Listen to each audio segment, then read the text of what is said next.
7 common signs of childhood trauma.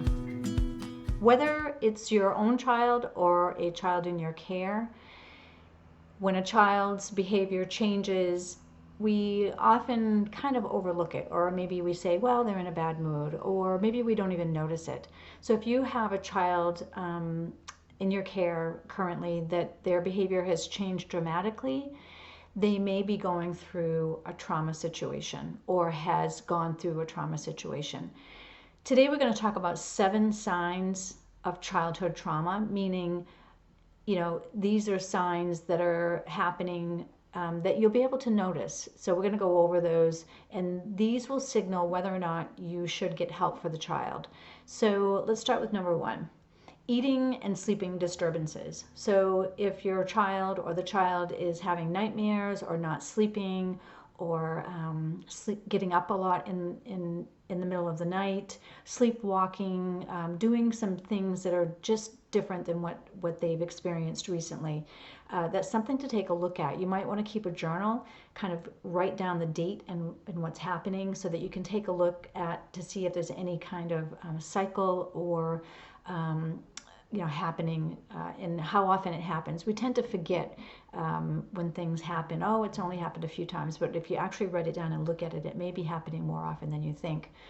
Eating disturbances, the same thing. If they're not eating at all, or even overeating. So if things have changed dramatically from what they normally do in terms of eating or sleeping, that's something to be aware of and keep an eye on. Typically, those are the first 2 things that will be experienced by a person, whether it's an adult or a child, but you will notice it in your child if you're paying attention, or maybe the teacher has noticed it, or the child itself may say something about being tired.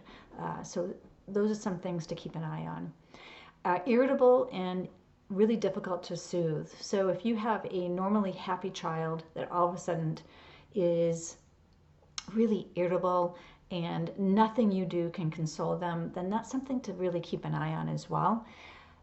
This is a behavior change, and typically with a behavior change, there's something going on inside the nervous system or the brain of the child, and that's what trauma does. It changes our brain, it changes our nervous system. So being irritable and difficult to soothe when they're normally really happy and easy to soothe on a normal level. The third one is aggressive behavior. If your child is normally not aggressive and is suddenly becoming aggressive with other friends or peers or other adults or even pets, or even their toys. If you notice that they're really being aggressive, and that has changed, that's a different behavior than what they normally do, that's really something to take note of. And you can ask them, try to ask them what's going on. They may not be able to let you know in words because their vocabulary isn't progressed, or maybe they just don't know. They just feel aggressive.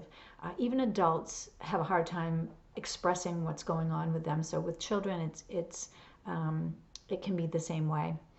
Sexualized behavior. If you have a child that is suddenly talking about sex, or showing a overly sexualized behavior, then that is again another sign of the fact that they may be going through some trauma themselves. So something to keep an eye on is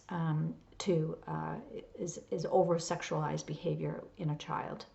Number 5 is disassociation or daydreaming, or they're just not connected. So if they're daydreaming a lot, not paying attention, and not connected, if they've changed from being a very well connected child to just wanting to be by themselves, not wanting to connect with anybody, if they're sitting and doing a task, coloring or whatever, playing, and they're just daydreaming off a lot, then that's another sign that they may be going through some trauma.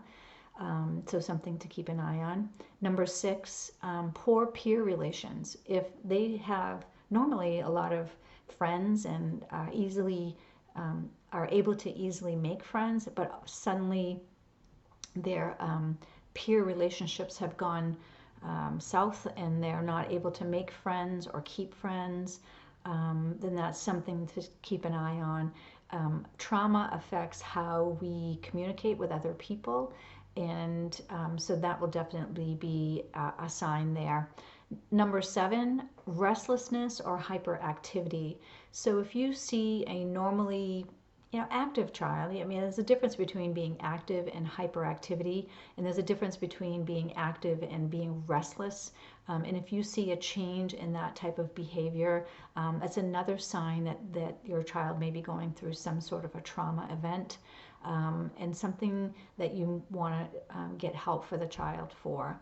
So those are the 7. There are many, many more signs.